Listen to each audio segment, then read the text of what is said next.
Alright, next part of our lesson here is solving logarithmic equations now.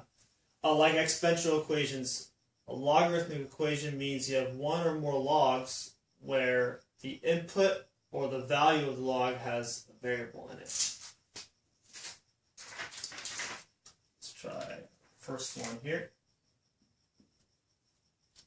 We have log of 6x minus 3, and we can put parentheses around here just to make sure it's obvious that 6x is the value of the log, or the input of the log, equals -4. Now, like solving an equation, you want to get the variable or the term with the variable in it by itself. So, first step is to simply add 3, both sides. Log of 6x is equal to -1. Now, our variable is, you could say, trapped inside a log. So we don't want the log to be there anymore. We could convert this to exponential form. So, exponential form, we need a base and an exponent. Well, log, this is base 10, so 10 is the base. Raised to the logs are equal to exponents. -1 is equal to 6x. Alright, let's rewrite this as 1 over 10 equals 6x. And we can divide by 6 to get 1 over 60 is equal to x.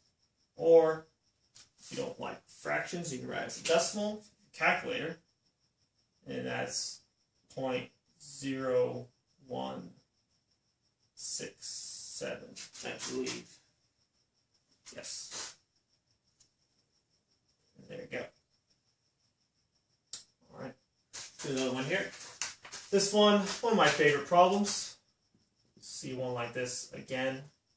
We have log of x minus 3 plus log of x is equal to 1.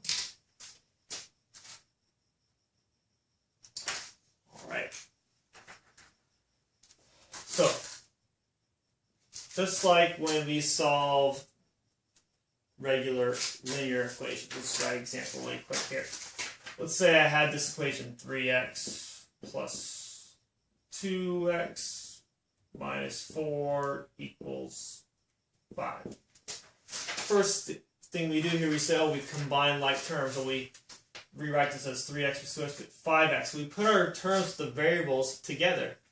So, similar idea. In our problem, we don't want two separate logs with x in it. We want one log with x in it. So we're going to combine these logs somehow. Well, product property.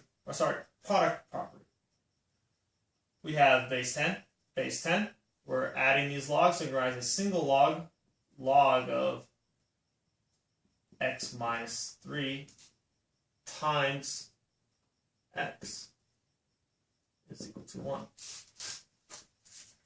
Let's go distributed property here. It's log of x squared minus 3x. That's 1. Again, I'm going to convert to exponential form now. That will get rid of this log. This is base 10, so it's going to be 10 to the first power. It's equal to x squared minus 3x. This looks familiar, something we've done many times before. This is a quadratic equation. We have a squared x and linear x. We need to get everything on one side so we can factor. Subtract 10.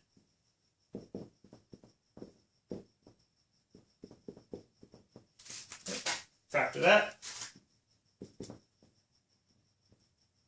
So x and x. This is negative, so one's factor is positive, one factor is negative. Our middle term b is negative, means the bigger number is going to be negative. See, 10 is 5 and 2. -5 and plus 2. So, let's take a step here. See that x is equal to -2. X is equal to 5. Now, we need to go back and check these answers, because let's go back here. A logarithmic function has a restricted domain. The domain for a log is not all real numbers. Domain for a log, or a log expression, is the inverse of an exponential function. Our exponential functions look something like this. So our log functions have this type of curve where it approaches the y-axis. That's the asymptote. So the domain is not negative infinity to infinity. It's 0 to infinity.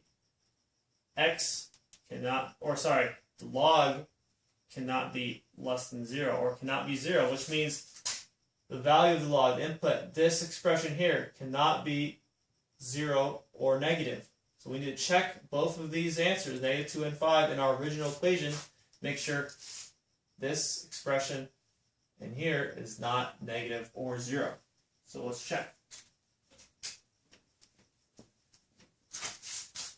Again, rewriting my equation here. We'll start with -2, checking -2. Log of -2 minus 3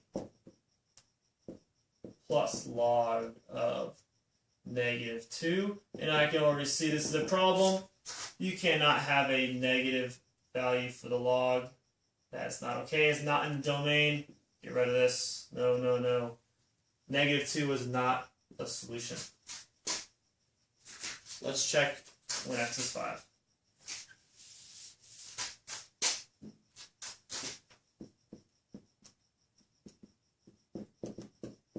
Well, log of, 5 minus 3 is 2, plus log of 5. Does it equal 1? Well, right now we can see the domain is okay. Positive numbers in our the value for our log, or the input of our log. It's good. Let's put parentheses here to be consistent. Let's keep simplifying, see if it actually equals 1. Well, I'm going to write these as a single log. They're both base 10. Base 10. I'm adding them, so I'm going to multiply the values, multiply the inputs. Log base 10 of 2 times 5 is 10. Does that equal 1? You will see this is base 10. This is 10 to the first power equals 10. Yes, it does. Absolutely. Yes. So x equals 5 is a solution. That's our only solution. -2 did not get it done. All right. Let's do one more. Let's get rid of all this.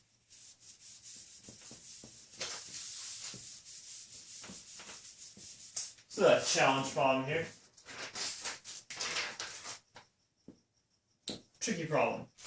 We have log base 7 of 2x minus 3 squared equals 2. Now, said before, say it again. There's lots of ways to do these problems. More than one way to solve a problem. One of the reasons why I like math. But some ways are better than others.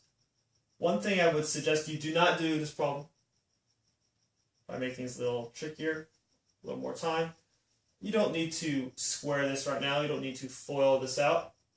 I want to convert this to exponential form. Okay? Because our variable, we're trying to solve for x, it's trapped inside this log. We need to rewrite this so there's no log. Let's go. 7 to the second power is equal to 2x minus 3 squared. Now before you start just doing more steps and just doing stuff, not really thinking, you could square these, but you don't have to. We're trying to solve for x. We're trying to unravel the layers of this problem like peeling an onion. I don't want this to be squared, so I'm going to take the square root of both sides. Square root of both sides. The square root of 7 squared is just 7 equals the square root of 2x minus 3 squared is 2x minus 3, but watch out. Watch out. If I was to square this, go back to our original line here, square this, we'd have x squared, which means our highest exponent is 2, which means we should be expecting 2 answers. Right here, from last unit, when you take the even root, we took the square root or the second root. Take the even root, you need absolute value. Now, from unit 1, absolute value equations, we'll have two separate equations here. We'll have 7 is equal to 2x minus 3,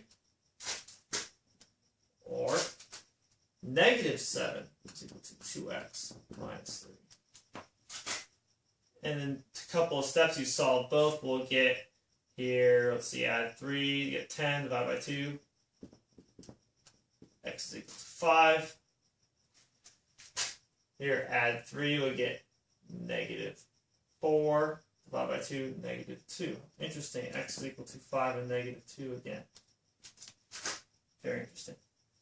Coincidence. So those are our two answers. Okay. Probably thinking, oh, Mr. Price forgot, you need to check. You need to check. Yes, we could check.